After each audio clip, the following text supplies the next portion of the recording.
$101,000 out to money the offer at $1,101,000. I mean, this is a global phenomenon, what we're seeing. There's been about $1 trillion that left China in the last year or so. At $1,101,000. Third and final call. Do we believe that home ownership is a right? Or do we believe that housing is a right? The Reserve Bank and the Treasury, they just write as a matter of course that high immigration is one of the factors that drives up house prices. At $1,101,000, it's going, and it is sold.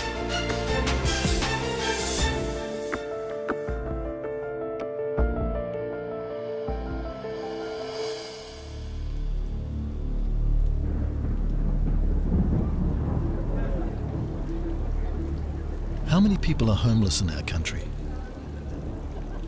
The answer is we don't know. The last time we counted, it was just over 41,000.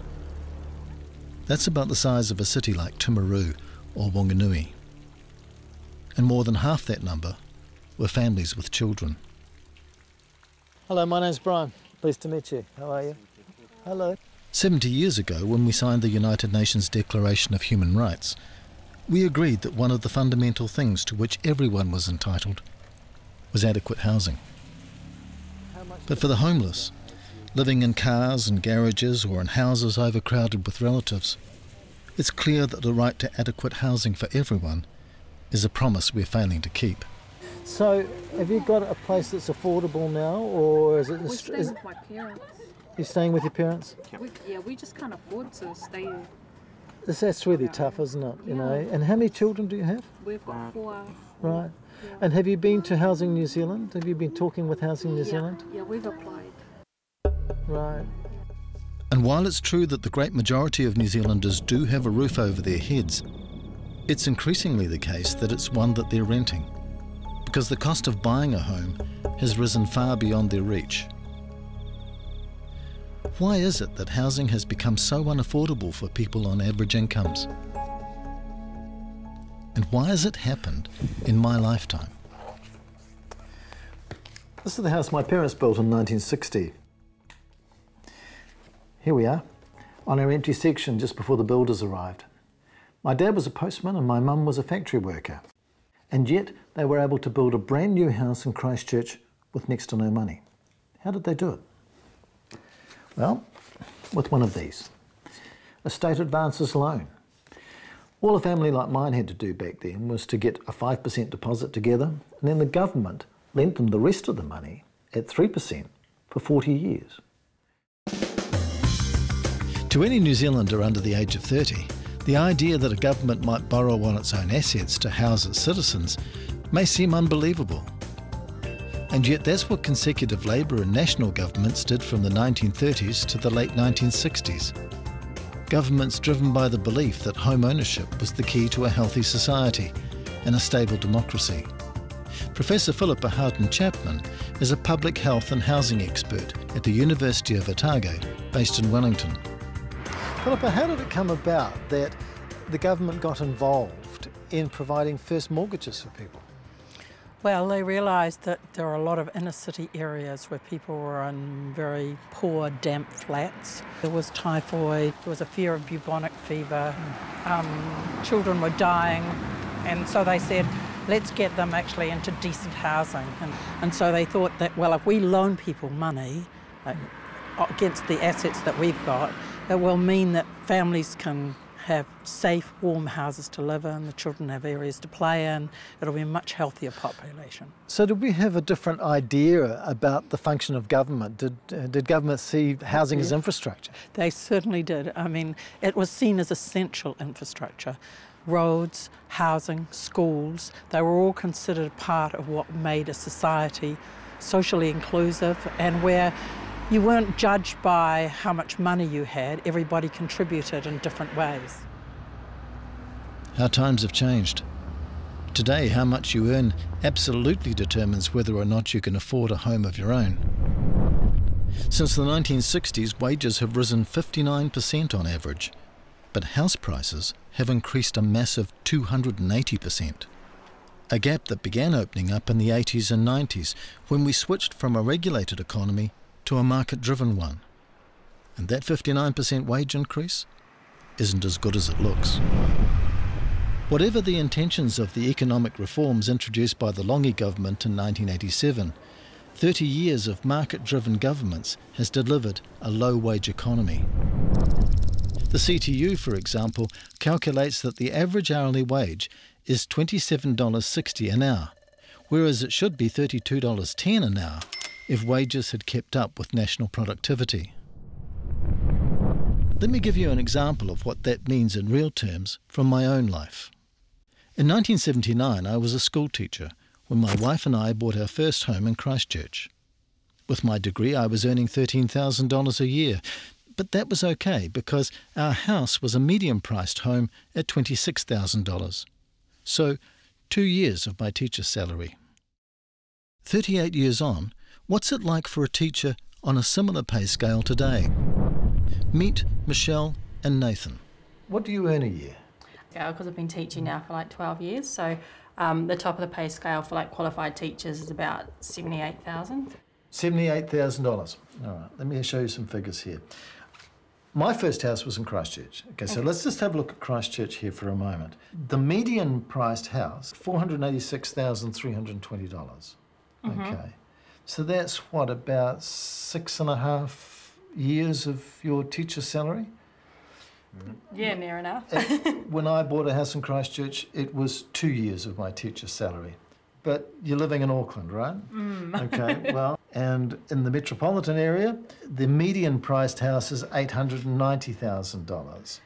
Yeah. So that's what, about, you're good at maths, 11 years? 11 years, maybe somewhere up about there, of your entire teacher's salary. What do you think about that?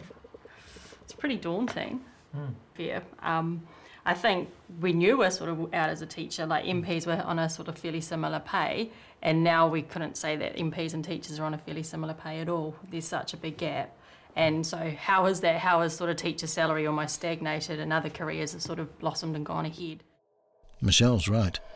Our market-driven economic system has created huge income inequalities that didn't exist 30 years ago. As a teacher at her pay level back in 1979, Michelle would have been earning $17,360 a year, while a backbench MP was on $18,000, so they were roughly equivalent.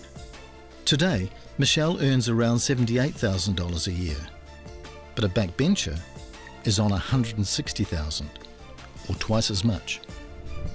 No wonder today's generation of would-be first home buyers are finding it really tough to get a place of their own. They're not only earning less in real terms than their parents, but house prices are several times higher than they were for my generation. So let's take a look at how that happened and what we might do to fix it.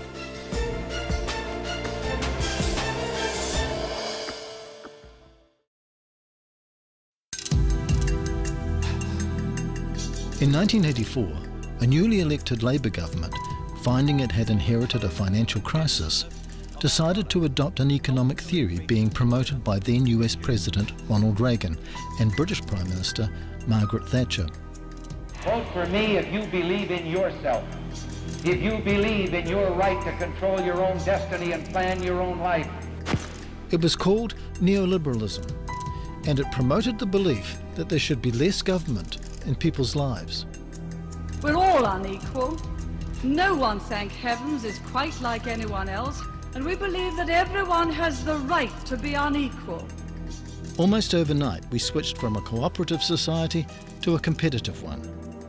State-imposed regulations were swept aside, and one of the first industries to be deregulated was banking.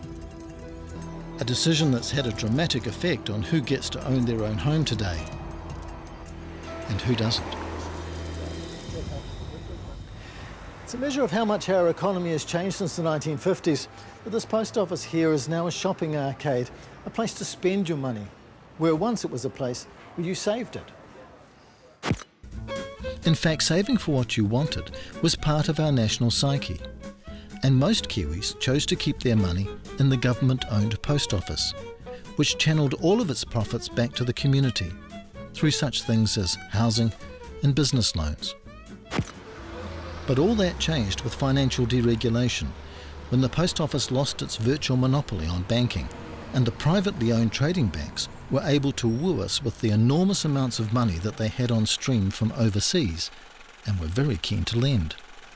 Meet Henry, who thought banks were only for big people with lots of money, not for nice little people with some money. One day, Henry discovered the National Bank and the nice, friendly people who worked there. From that day on, Henry blossomed. He saved, built a house, went into business, and married the sweet little teller he met at the National. The National Bank, the friendly one.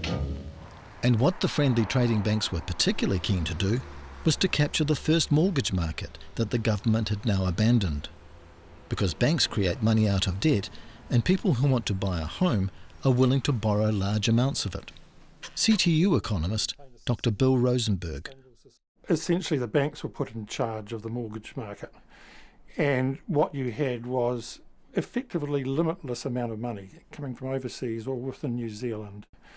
And if you've got a limitless amount of money chasing a finite amount of land, what's going to happen? Prices are going to go up, and that's what we saw. What we also saw was a dramatic change in the investment behaviour of ordinary Kiwis. As more of us stopped thinking of our properties as homes for life and began thinking of them as investments we just happened to live in, we bought, sold and flipped them to increase our personal wealth. And the more we did that, the more the largely foreign-owned banks have wanted to lend to us. And so over the last 30 years, house prices have been climbing higher and higher, creating an asset class who have often used the rising value of their houses to back their small businesses or produce money for their retirement. The trouble is, the more we relied on rising house prices to keep our economy growing, the more we have made home ownership difficult for our children and our children's children. Of course, not all the problem comes down to my generation's dominance of the marketplace. Some of it has come about from failing to appreciate the law of supply and demand. Okay, if people are earning less today in real terms, and if fewer people can get into a home of their own, then you would think that that would bring house prices down. Well, not necessarily so, especially if it's a city like Auckland, which has a limited amount of space to build on. Take a look at this. If you draw a circle around the centre of Auckland with, say, a 20-kilometre radius, what you see is a lot of it, maybe 50% of it, is water. Now, it's our largest city, so what you've got is a lot of people wanting to live on a very narrow strip of land that has a sea on one side and ocean on the other. Now, last year, over 34,000 new arrivals tried to find a place to live on this narrow strip of land. And given the current housing shortage, the question is whether immigration has been pushing up house prices, and if so, by how much? 10 years ago, a Treasury paper claimed that for every 1% rise in population, there was a 10% rise in house prices nationwide. A more recent Reserve Bank study said the figure was more like 8%, while last year a study commissioned by the Ministry of Business, Innovation and Employment reported that the impact of immigration was likely to be minor. So who are we to believe? I put that question to Treasury and Reserve Bank advisor Michael Riddell. But I think what I'd advise you to do is listen to the people who are actually involved in making policy and advising on policy. So the Reserve Bank read their monetary policy statements, the Treasury their advice to the Minister, the IMF or the OECD, who have no dog in this particular fight. They come here and they just write as a matter of course that high immigration is one of the big factors that's contributing to high house price inflation. We don't know quite how much. Is it 5% for 1% increase in population? Is it 3%? Is it 10%? It'll depend partly on the circumstances. Of course, you don't even have to live in New Zealand to push up our house prices. Overseas buyers have been attracted by the recent double-digit investment returns in places like Mangere Bridge. How many? We don't know. But enough for some real estate agencies to promote the sale of our limited housing stock to them through online ads. Once upon a time, property buyers had to visit a real estate agency to see which properties were for sale.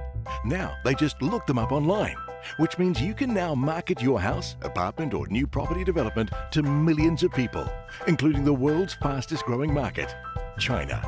In 2013, Chinese buyers spent $37 billion on residential property. And guess what? New Zealand is the 4th most popular country they search for.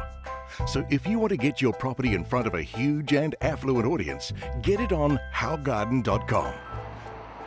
So having opened up both our residential property market and our mortgage market to the world, you might think we might be trying to keep track of who's buying our houses. But we don't, because the government doesn't keep a register of foreign buyers. What it does do is require everybody who buys and sells property in New Zealand to fill in one of these, a land transfer tax statement. And all the information from these statements is collected by the Land Information Office, which is on the 7th floor of the building behind me. And every 3 months or so they turn out one of these, a Property Transfers and Tax Residency Report. But what's tax residency? I put that question to international tax expert Andrea Black. Technically, what it relates to is whether or not a country can tax you on income that you earn in its country and also income from other countries. Okay, some people are looking at things like this 4% here and saying that this is proof that overseas buyers don't have much influence in our market. Is that the way to read this chart? Well, I don't think it's proof for anything other than saying that of the people who had to supply tax numbers, 4% were also tax resident in another country. Well, what about this big chunk over here, this 63% in the green here? What's that about? Now, it's headed up, it includes trust businesses and companies. So you can have a New Zealand incorporated company that's managed here. It will be in that green area, but that company could have foreign shareholders. So let me get this straight. The government is only collecting data on tax information that might help other countries and our own collect taxes. It's not collecting information on who's buying how much of New Zealand, where, what kind of value, or even where these people are coming from. Yeah, that's absolutely right. It's strictly tax information. It uses tax concepts and it's for tax purposes, not for anything else.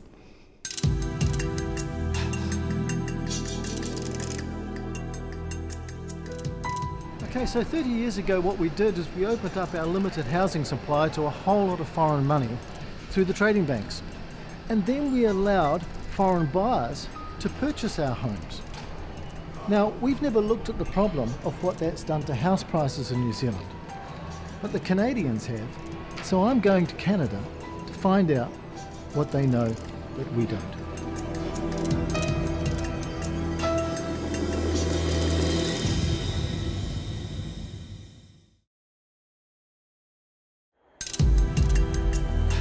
According to the 2017 Demographia Survey, Vancouver is the 3rd most unaffordable city in the world, after Hong Kong and Sydney.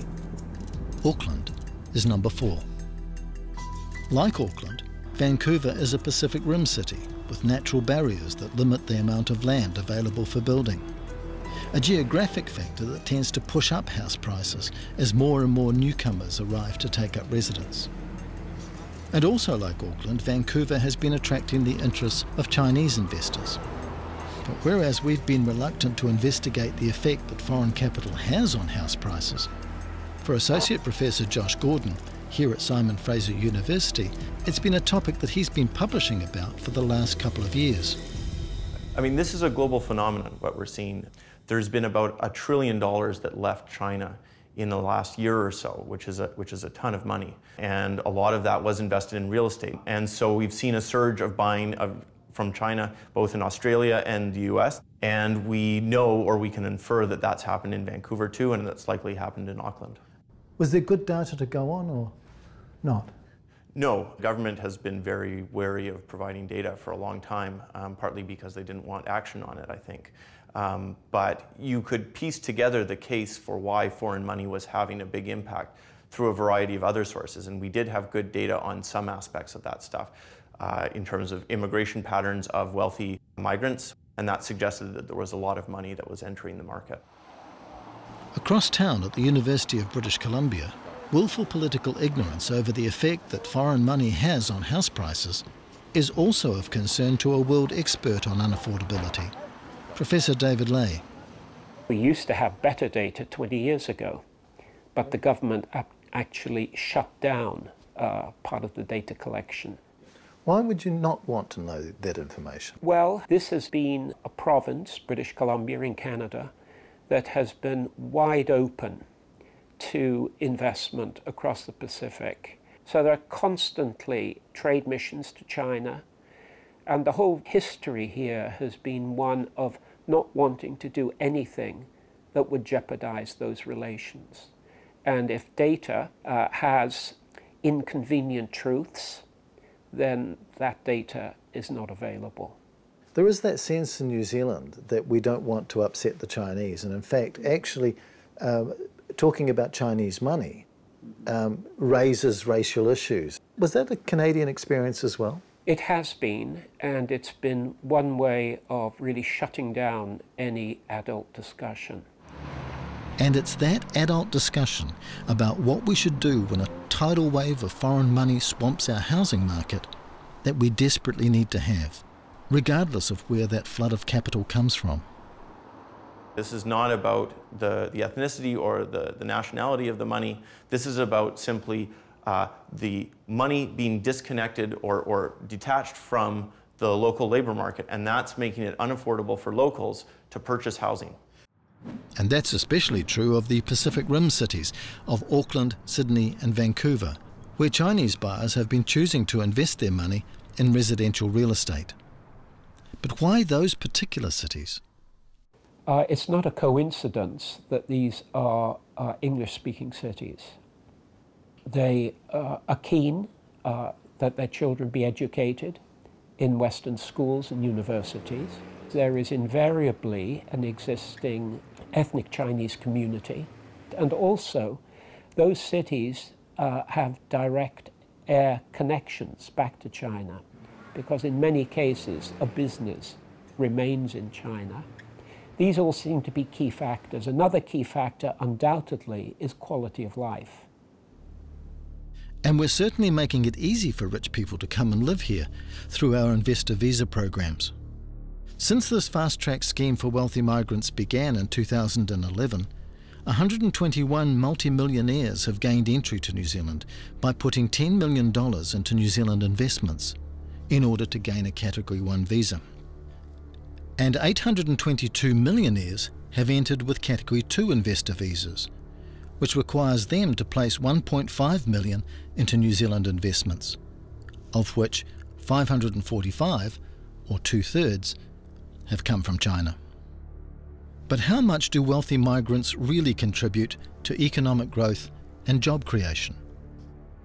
2 years ago, an informal Ministry of Business Innovation and Employment survey found that 85% of migrants on investor visas were putting their money into safe investments, such as government and corporate bonds, rather than into entrepreneurial ventures that would create new jobs. However, unlike other Commonwealth countries, we haven't scrapped the scheme because of the low returns. Australia, for example, toughened up on its investment rules after they found that wealthy new arrivals were putting their money into non-productive assets. And Britain revised its fast-track program after the chairman of the Migration Advisory Committee reported that there's very little in it for the UK and a huge amount in it for the investor. As for Canada, here's what Professor David Lay told me. When you looked into the investor program, what did you discover? That it's a sham. This was some good data that was kept by the federal government. And what it has shown since at least the mid-1990s is that immigrants who come through the investor program declare a lower income in Canada than any other immigrant group, lower even than refugees. Whoa, let's just stop there for a moment. Investor migrants declare lower incomes in Canada even than refugees? Could the same be true in New Zealand, I wondered? So I contacted our Inland Revenue Department and I asked what information they had about the tax behaviour of migrants issued with investor visas. and I was told they didn't have any because they weren't tracking them. It wasn't part of their core business, said a spokesman. So again, we're not collecting the kind of data that other countries think is so essential to having an informed housing and immigration policy. And that begs the question, why not? Because if a whole lot of wealthy people come in at the top of the market, that can have a very serious effect on those much further down. Here's Professor David Lay again. We call it the ripple effect, that investment at the top end ripples out into the rest of the housing market, because local people who would have been buying in the top end are displaced. So they move, as it were, out one ring, and then they displace the people who would have bought there. In an effort to curb the ripple effect, the government of British Columbia has imposed a 15% surtax on foreigners who want to purchase real estate in their province. Hong Kong has introduced a similar tax in an effort to stem the tide of buyers from mainland China. In both cases, the surtax helped cool the market. So it puzzles me why we haven't taken the same step, because displacement caused by foreign buyers purchasing in Auckland real estate has clearly caused rising house prices and social problems to ripple out to towns and cities throughout New Zealand. Tauranga, for example, is the 9th most unaffordable city in the world. Would you believe it? And up here in Whangarei, well, they're having to deal with everything from speculators to the poor and dispossessed. Taitokoro Emergency Trust, for example, is dealing with double the number of families that it did 3 years ago. So we've probably seen 3 waves of displacement, which probably started in 2014, where we saw a whole lot of rental refugees from Auckland coming up who were being forced out of that city and came to the north, just saying that the housing had become too expensive to rent down there. Shortly after that, a number of investors from Auckland moved up, buying out housing up here, putting up the rent, and that pushed out more of the local people from accommodation in the city. And more recently, we've seen people who have cashed up in Auckland or buying property and actually coming and moving to Whangarei. So giving tenants 42 days notice to get out of the place and find accommodation elsewhere. Of course, you might argue that all we have to do to solve our housing problems is to simply build more of them. But is it?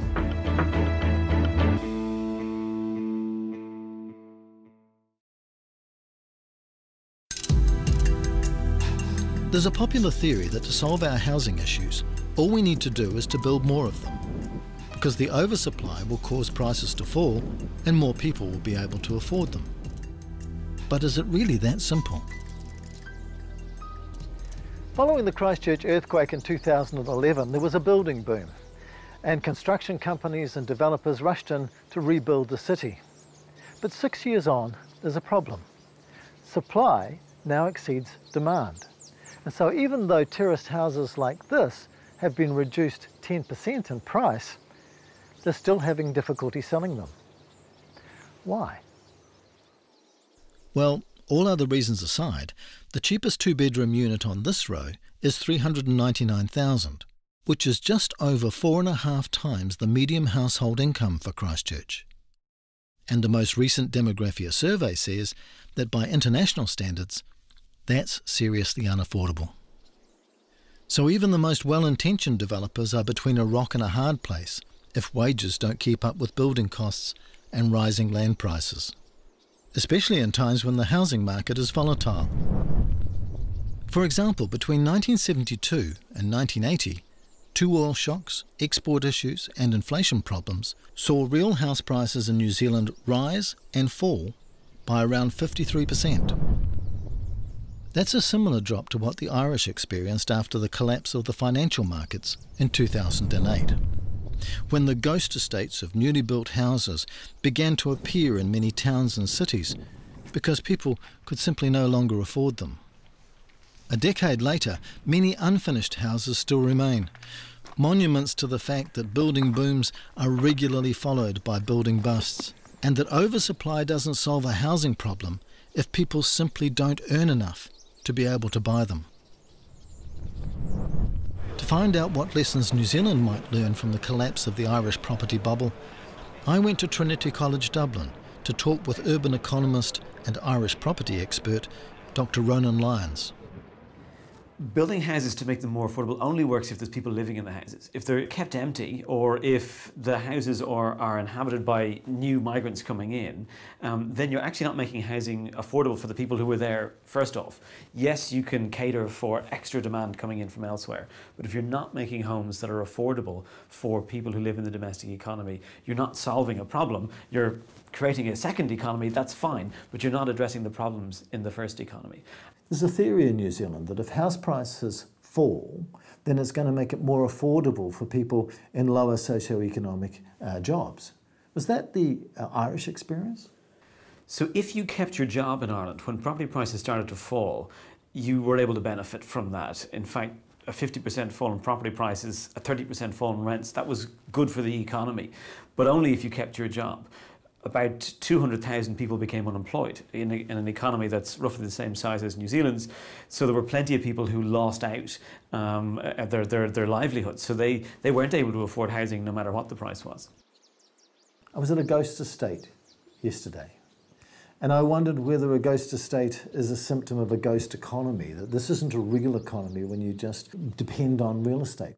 I think there is a danger in becoming overly reliant on real estate and construction, and I think it's a tough one, particularly in an economy like New Zealand, together with places like Canada and Australia, where there's a sort of a route for Chinese and Asian money into them. It's not enough just to have minimum deposit rules, because there's other capital. It's not all about borrowing for mortgages. There's other money coming into the economy. So it's not an easy one to manage, but at least as a sovereign country, you can manage the capital coming in if you choose to. This is More FM 816. Hey, and just to let you know, on the Harbour Bridge, there have been a few delays. Traffic heading into town. It's backed up to Esmond Road. Not looking like it's going to clear. Yes, we are a sovereign country, but we're also an ethnically diverse one. If we tell new arrivals that they can't use their lines of overseas credit here, then we may make it too difficult for immigrants to settle in our country. So there's a whole raft of state and personal issues and attitudes that we need to face up to if we hope to make housing more affordable. So let's start with our personal motivations. If you don't own a property, you can't afford one, then you'd probably like to see some changes to our financial system. On the other hand, if you do own property, then you've got a vested interest in keeping things the way they are, which was a very good point that was made to me by Canadian real estate agent Keith Roy. We've had a lot of complaints from people in Vancouver about the price of housing for their kids, about the fact that their friends can't afford to live here, that they can't afford to live in the city they grew up in. Everybody in the city believes in affordable housing until it comes time to sell their own house. I sit down with people all the time, and no one has ever said, I want to sell my house to someone who needs it. I want to sell my house to someone who can't afford it. Everybody wants more when it comes time to sell their own house. That, of course, is the nature of our free market economy. Buy as low as you can, sell as high as you can, and good on you if you make lots of money, especially if it funds your retirement or your small business loan. And that attitude that you should be able to increase your personal wealth through buying and selling property is endorsed at state level through our very liberal tax laws. We don't, for example, have stamp duty on the purchase of our houses, as they do, for example, in Australia and Canada. We don't have a foreign buyers tax or an inheritance tax. And we have a very light capital gains tax that largely exempts the family home. So the way we run our economy today favours those who own property over those who don't. And that's contributing to a growing gap between the rich and the poor in our country. So what could we do about that?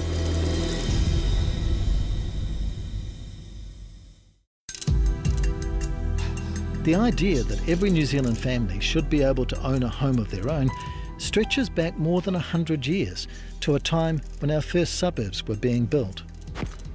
It became known as the Kiwi Dream, an ideal so wired into our national psyche that many of us think that ownership is the only way to obtain security of tenure and a place to call home. But there are many other ways of achieving residential security that we could be implementing. In Germany, for example, cooperative housing provides a solution for some people with limited funds. Andreas Kadensky explained to me how he holds shares in his apartment complex in much the same way as you can hold shares in a company. So you have to buy 60 shares at 500 each, so it's 30,000 euros to get into here. Yeah. Buying shares simply entitles you to live in the complex and pay a rent that is currently about 40% cheaper in rent than similar apartments in the neighbourhood. What if I want to leave? You usually get the same money back after about 1.5 years. So not right away, but you have to keep it inside the cooperative about 1.5 years. So the upside of a cooperative scheme like this one is that no landlord can evict you. The downside is that if you do want to leave, then your money's locked into the cooperative for up to 18 months, and you can't sell your shares for more than what you paid for them. So this is a scheme that works best for people with a little bit of money who want to stay in one place for a long time. But what if you don't have any savings at all? How can we give security of tenure to people who simply can't come up with the money to buy themselves into a housing solution? Well, the city of Berlin has found the answer in long-term leasing. After World War II, 80% of Berlin's inhabitants were homeless. So housing companies, funded by banks, insurance providers and a range of government subsidies, were engaged to rebuild the city as quickly and as efficiently as possible. And because most people had no money and ownership was out of the question, a city full of tenants were able to use their collective political muscle to vote for long-term leases as part of the new housing deal. A deal that gave them the right to healthy housing and to be able to decorate and treat their rented accommodation as if it was their own home. Rainer Wild is the CEO of Berlin's Tenants Protection Association. Normally there is no end for a lease. It is without a date. So it is possible for tenants to keep till the whole life in the flat. Where does the money come from? Okay, it depends. There are some housing companies, especially the municipal housing, that is supported by the state. But we have private companies, and I think most of them are financed by banks. You have quite a lot of laws protecting tenants' rights. Yes, we have an administration in Berlin for a healthy accommodation. So it is a right for the tenants to reduce rent if the flat is not okay. I'm sure that affordable long-term leasing is a solution that many Kiwis would like to embrace. But is it doable in New Zealand? Husband and wife economists Shamma Beale and Selina Ekwab say that it is.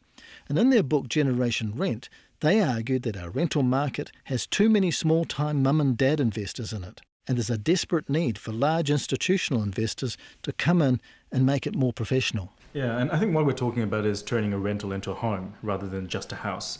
And a part of it is around regulatory changes. So we want to see better rental regulations in New Zealand, but also I would like to see more institutional investors who are there for the business of being landlords and looking after their tenants, rather than investors who are there to essentially make a buck out of rising house prices. Where's this institutional money going to come from in New Zealand? I mean, how can we do that model?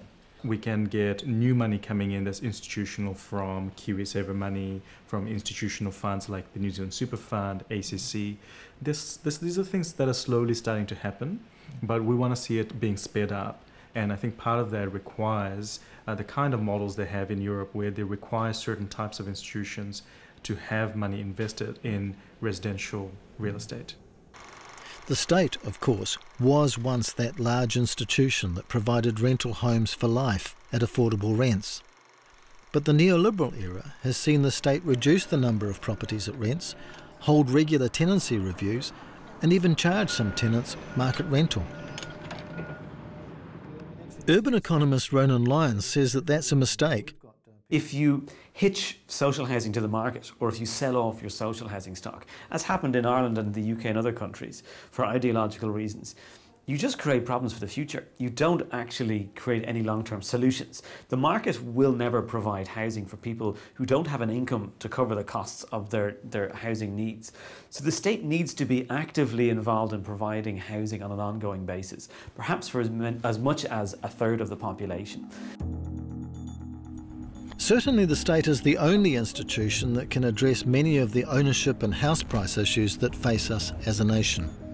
Only the state, for example, can set immigration levels or decide whether foreign buyers and wealthy migrants are having an inflationary effect on house prices or not. But the state can't make those decisions if it fails to gather the data that would drive an informed housing program. There's certainly no escaping the fact that everybody has to live somewhere. And for a nation that prides itself on innovation, we've been remarkably slow in adapting to our 21st century housing needs. Auckland, for example, took a very long time to decide that it needs to grow up instead of constantly growing out. A decision that certainly gives a lot more people the opportunity to own rather than rent. But who wants security of tenure in a building that may not fit your needs over the next 10 to 20 years? Why should you have to leave your apartment building, and probably the central city, just because you want to start a family? The fact that the single-storied inner-city houses where children once played and grew up are now so expensive that very few families can afford them doesn't mean that we couldn't build affordable family-friendly houses in the inner city. In Turin, a 5-storied apartment block, constructed over a former factory site, demonstrates that a large building of 63 residential units can be a green and pleasant place to live.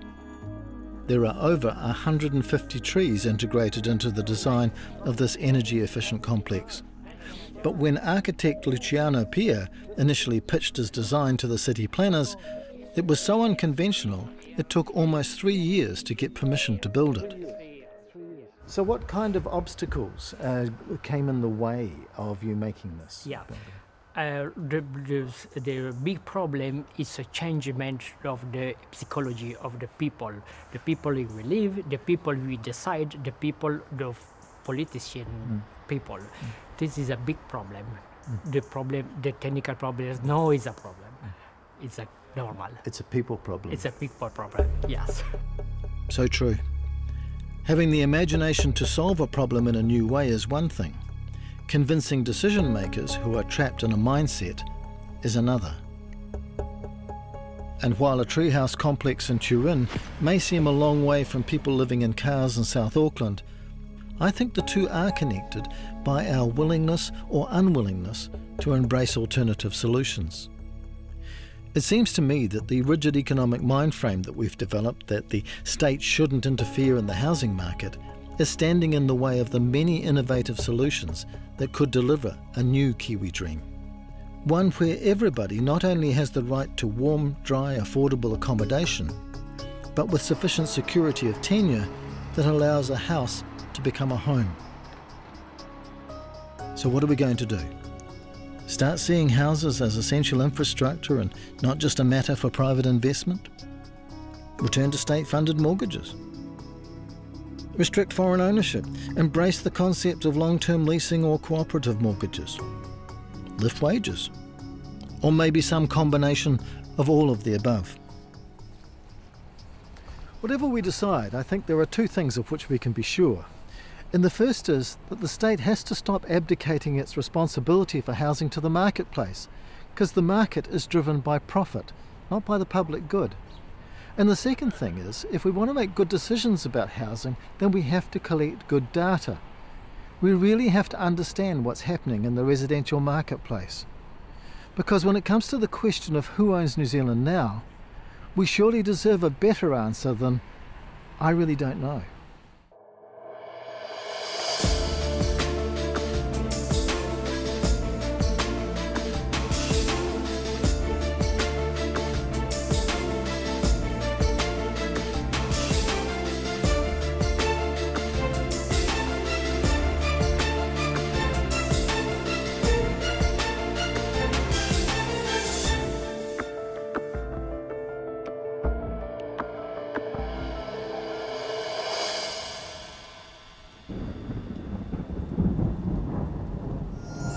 supporting local content so you can see more of New Zealand on air.